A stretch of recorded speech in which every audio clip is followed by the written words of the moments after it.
A paz do Senhor, irmãos da AD Trindade. Meu nome é Luciana, eu sou uma das líderes de mulheres aqui e também sou professora da escola dominical. E hoje, nesse novo formato, diante desse isolamento social que nós estamos passando, nós fomos convidadas para estar aqui também, para estar passando mais uma lição para vocês. A primeira lição desse segundo trimestre, um trimestre que vai falar sobre os Salmos. E essa primeira lição, ela é uma introdução para as demais que virão.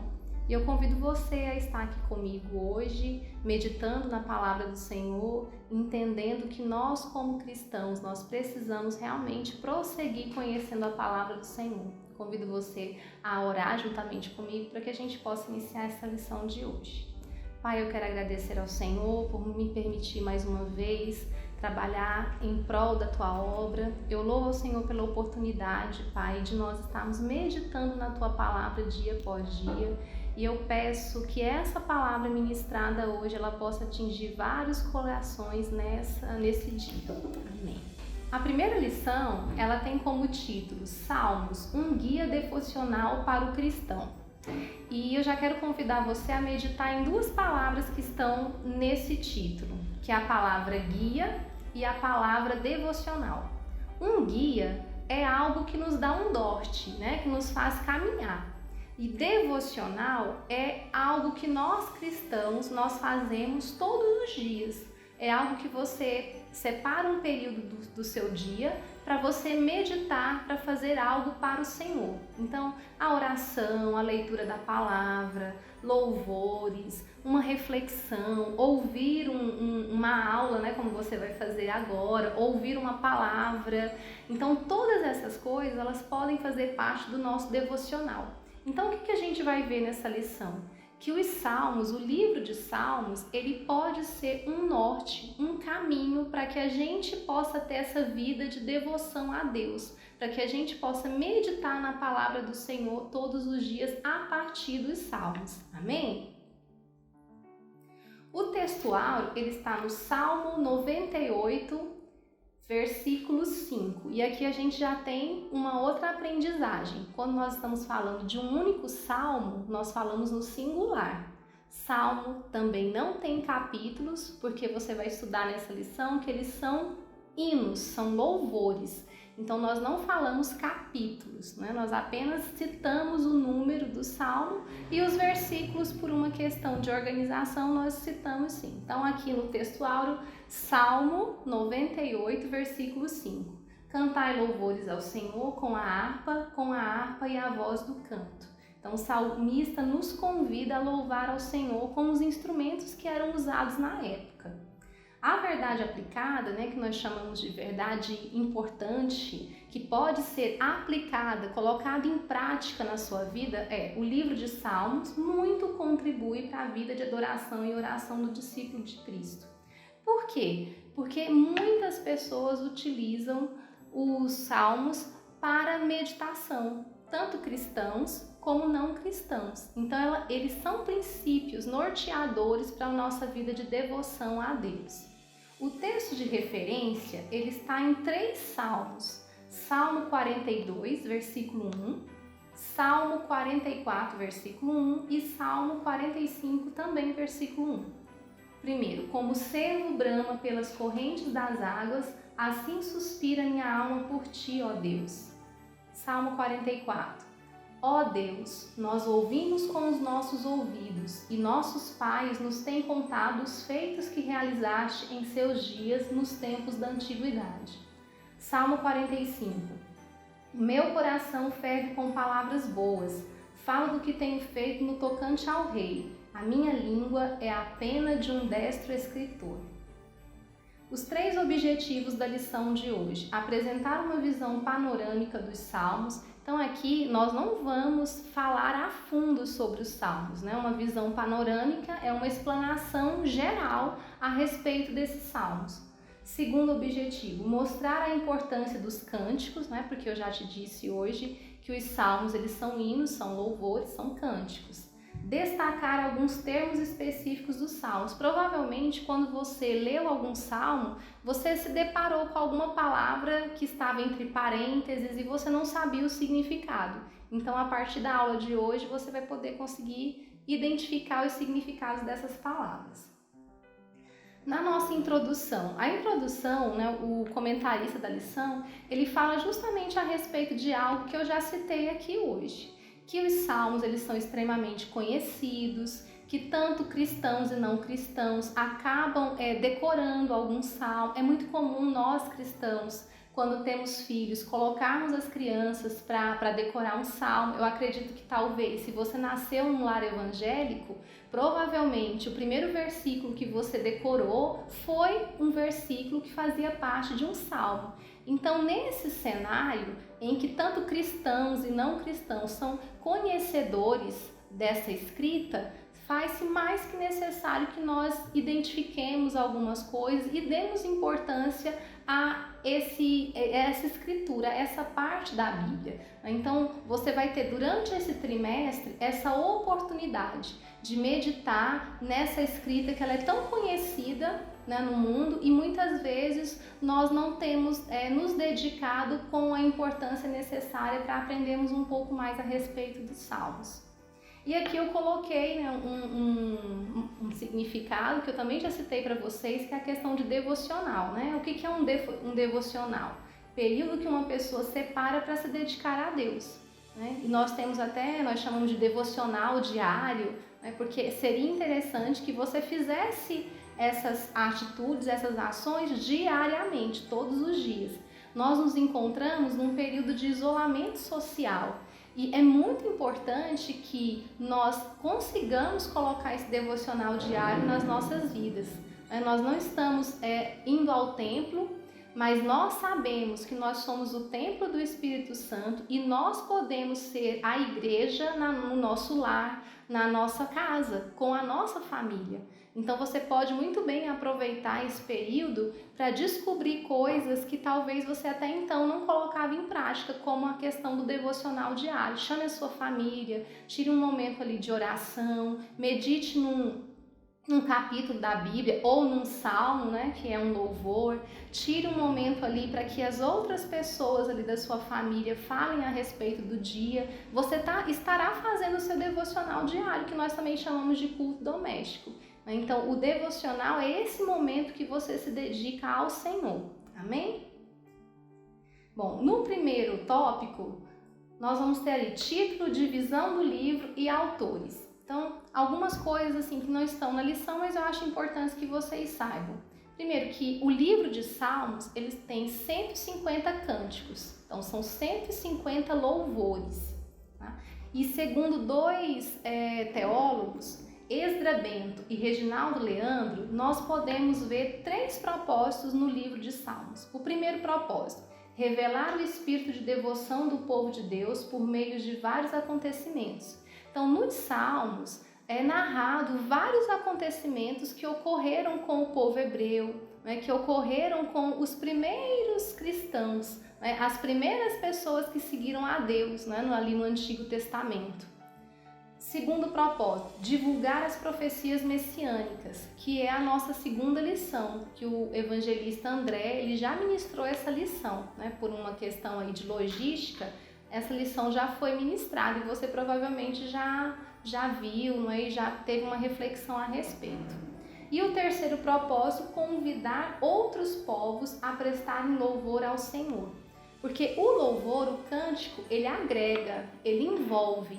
Então, quando o povo hebreu cantava esses louvores, não só aqueles que seguiam o Deus, né, o Deus dos hebreus, não só eles, outros povos também se sentiam impactados a cantar e talvez até a partir do louvor conhecer o Deus que nós conhecemos, o Deus de Israel. O tópico 1.1, a respeito do título, né? Por que tem esse nome, Salmos? Então vem de uma palavra do hebraico, Telim, que significa louvor ou livro dos louvores.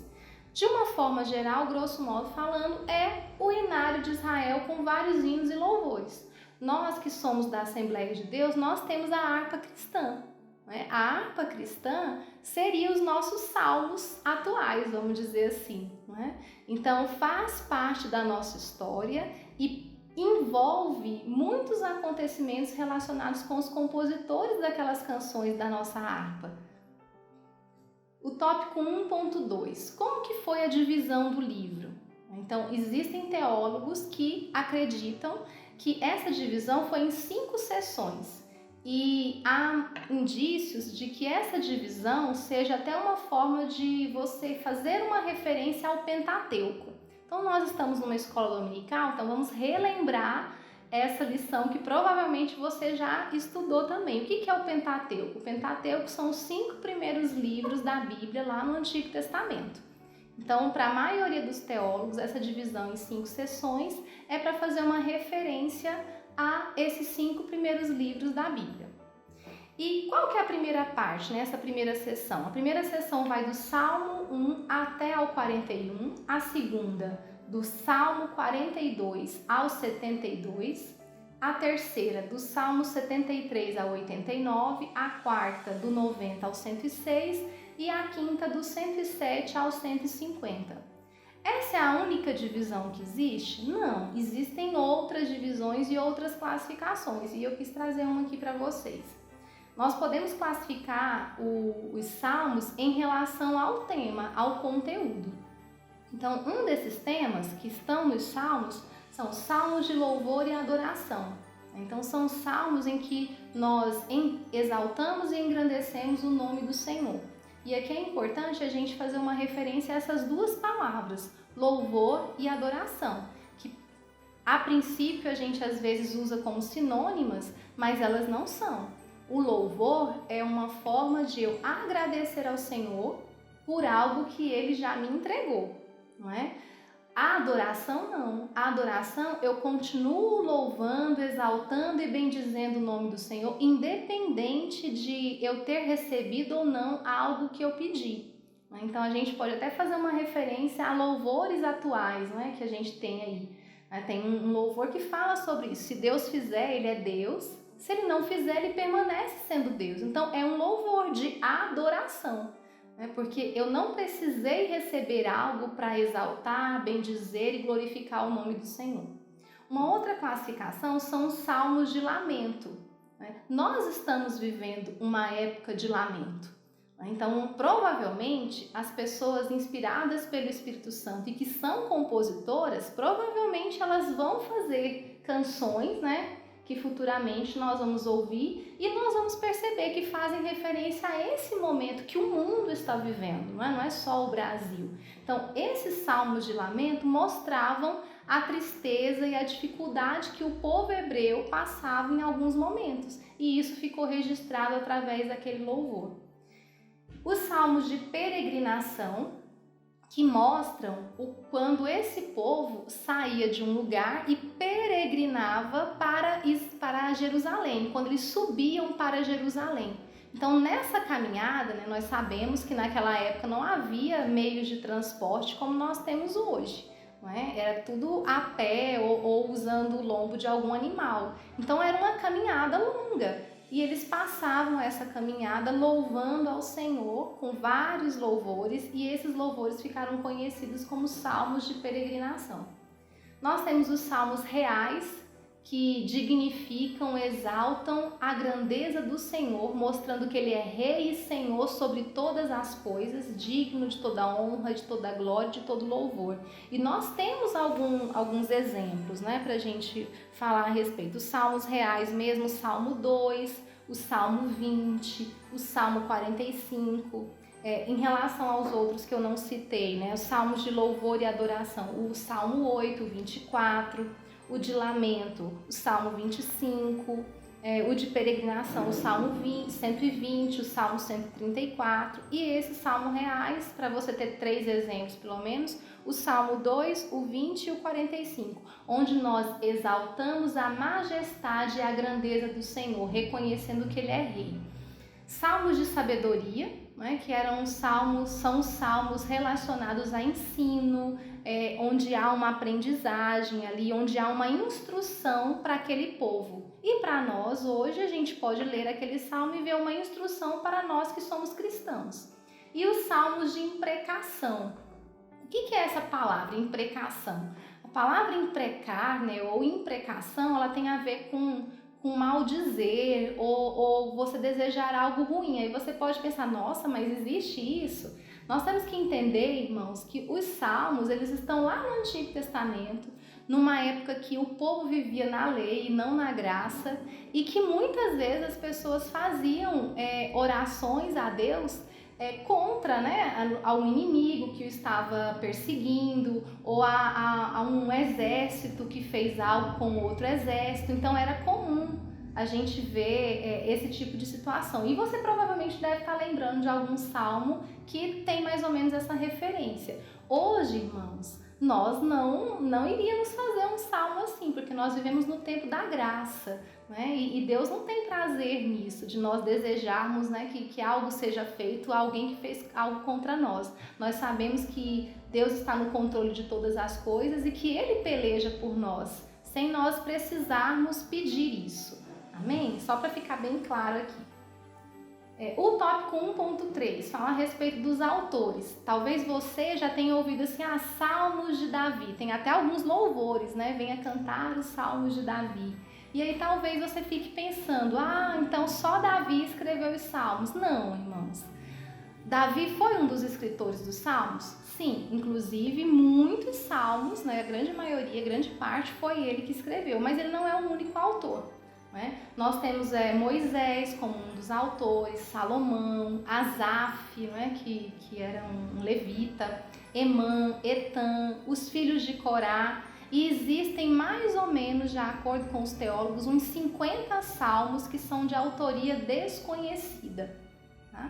Agora, o mais interessante disso tudo é saber que são pessoas que viveram em épocas diferentes, com situações sociais diferentes, e todas trabalharam em prol da palavra do Senhor. Através do quê? Através da ação do Espírito Santo.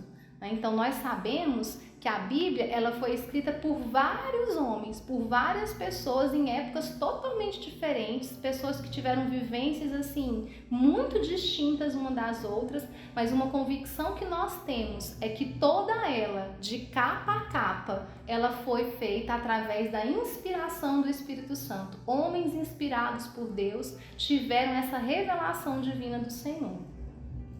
No tópico 2, principais características do livro. Então, de uma forma geral, as 3 principais características são: os salmos são tidos como literatura poética hebraica, são também, como característica, a gente pode observar que existe uma linguagem metafórica. A metáfora, ela é uma figura de linguagem, né? Na língua portuguesa, nós utilizamos metáforas também. E o povo hebreu, nos salmos, eles utilizavam essas metáforas. Na realidade, é a principal figura de linguagem que eles utilizam. E a do paralelismo, que é a questão das ideias ali envolvendo uma outra. E expressões que retratam emoção e ritmo.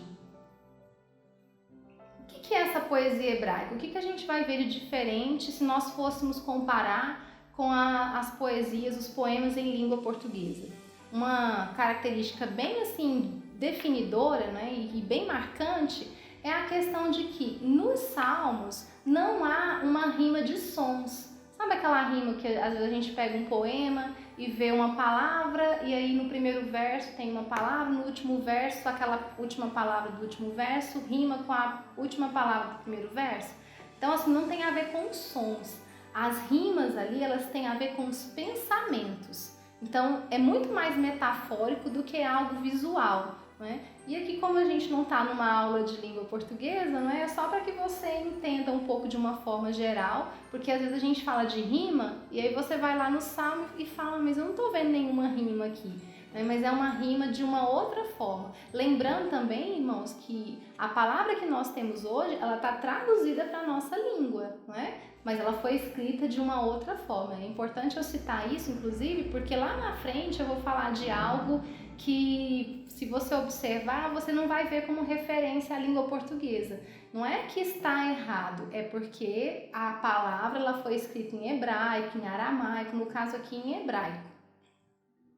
Tópico 2.2, olha aí, ó, já vou chegar nesse que eu tinha comentado, são os acrósticos. Então você, né, deve ter lembrado aí da escola, o que é um acróstico? O acróstico é uma composição que nós fazemos, geralmente criança faz mais isso, né? Em que você vai colocando, por exemplo, um acróstico do seu nome, você pega cada letra do seu nome e escreve uma palavra, né? E aí, na vertical, vai ter ali o seu nome. Eu poderia fazer também um verso todo, então você vai pegando letra por letra, né, e faz um verso, e aí quando você vai fazer a visualização dessa estrofe toda na vertical, ia aparecer um nome. Então pode aparecer, no caso meu, pode aparecer Luciana, pode aparecer Joaquim, Jesus, né? Tem muitas pessoas que fazem um acróstico com Jesus. Então existem salmos que são acrósticos. Aí você vai falar, mas qual, né? Qual que é?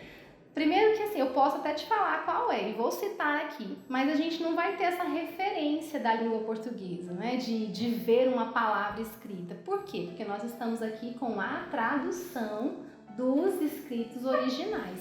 Qual o exemplo que a gente pode citar? O Salmo 119, né? Que é o salmo mais longo. Nós temos ali estrofes de 8 versos, e elas são a inicial de uma letra, de cada letra do alfabeto daquela língua. E aí ela vai se repetindo de 8 em 8. Tá? Se a gente for olhar, a gente não consegue observar isso, porque nós estamos na língua portuguesa. Mas existe ali sim uma criação artística, né, e poética, que é a questão do acróstico. O tópico 2.3, o refrão. O refrão é aquela parte que se repete numa música, né? Então, quando você vai cantar um louvor, um hino, e aí tem uma estrofe que se repete muito, aquela estrofe ela é chamada de refrão. Pode ser uma estrofe, como a gente tem os hinos da harpa, mas pode ser também apenas um verso que se repete com uma frequência maior. Ela também pode ser chamada de refrão. Existe esse trabalho estilístico, né, e literário dentro dos salmos. Eles também utilizaram, os autores, né, eles utilizaram também esse estilo, né, usaram dessa artimanha também. E aí eu posso te dar como exemplo o Salmo 107, mas não tem só esse, tem outros salmos também. Qual que é a intenção? Para que se repete? Né? Para que se repete tanto? Vamos pensar nos nossos dias atuais, né? Para que se repete uma estrofe ou um verso? Provavelmente porque aquela estrofe ou aquele verso é a parte mais importante da canção, ou então para reforçar algum determinado assunto. No caso dos salmos, é justamente isso, é para reforçar o tema abordado naquele determinado salmo. O tópico 3, esclarecimento de algumas expressões. Então, provavelmente você já leu algum salmo e você viu expressões como selar, e você, o que é selar? Né? Então, a gente vai ver aqui algumas dessas expressões, entendendo, irmãos, que não há um consenso, tá, entre os teólogos sobre os significados. Nós colocamos aqui os significados assim mais plausíveis ou os que tiveram um denominador comum entre os teólogos. Então, primeiro, né, o tópico 3.1, as palavras selar, igaion e mictão. Todas essas 3 palavras, elas são da área musical, são termos técnicos da área musical. Selar significa uma pausa, né? É como se você tivesse que dar uma parada ali. Igaion, meditação do meu coração ou o uso da harpa com som solene, né? Solene quer dizer algo assim muito importante, é como se fosse a parte que vai ter um destaque naquela canção. Mictão, pode ser oração silenciosa, texto gravado ou permanente. Então, são esses os significados mais plausíveis aí em relação aos teólogos. 3.2, Jedutum e Masquil. Essas duas expressões.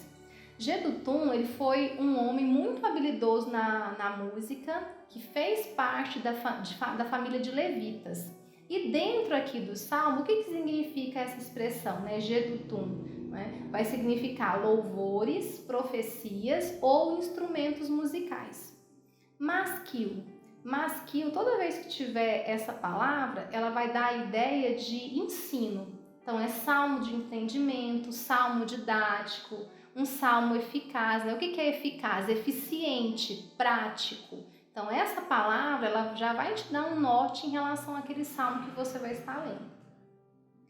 3.3, degraus. Provavelmente você já viu também essa expressão, assim, cântico dos degraus, né? Então o degraus aí tem a ver até com a classificação que eu já citei aqui sobre os salmos de peregrinação. Então, o Cântico dos Degraus são os salmos de peregrinação que as pessoas, os andarilhos, os peregrinos cantavam quando estavam subindo para Jerusalém. O que a gente pode concluir disso tudo, irmãos? O que a gente pode concluir e entender e ficar com um gostinho a mais para você se sintonizar aí nas redes AD Trindade e ver as outras lições? E o que eu gostaria que você entendesse na finalização da aula de hoje, que o livro dos Salmos, ele é um livro indispensável para nós cristãos que queremos ter uma vida de devoção, louvor e oração, né? Se você tem alguma dúvida de como começar um devocional na sua casa, comece pelos Salmos. Se você não sabe como fazer uma oração, escolha um dos salmos, porque existem salmos que são verdadeiras orações. Então, essa é a nossa conclusão para essa primeira aula, né? Os salmos são um livro extremamente importante e relevante para nós cristãos que vamos desenvolver uma vida em comunhão com Deus, tendo um devocional diário com Ele. Amém? Deus abençoe vocês e eu espero que você possa assistir os outros vídeos com as outras aulas. E quando todo esse isolamento, esse período passar, eu convido você a estar aqui presente conosco durante a escola dominical.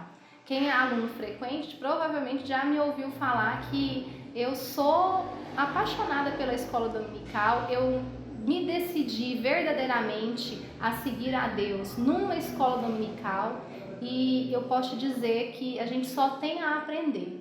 Como Oséias diz, conheçamos e prossigamos conhecendo o Senhor. Amém? Deus abençoe e fique na paz.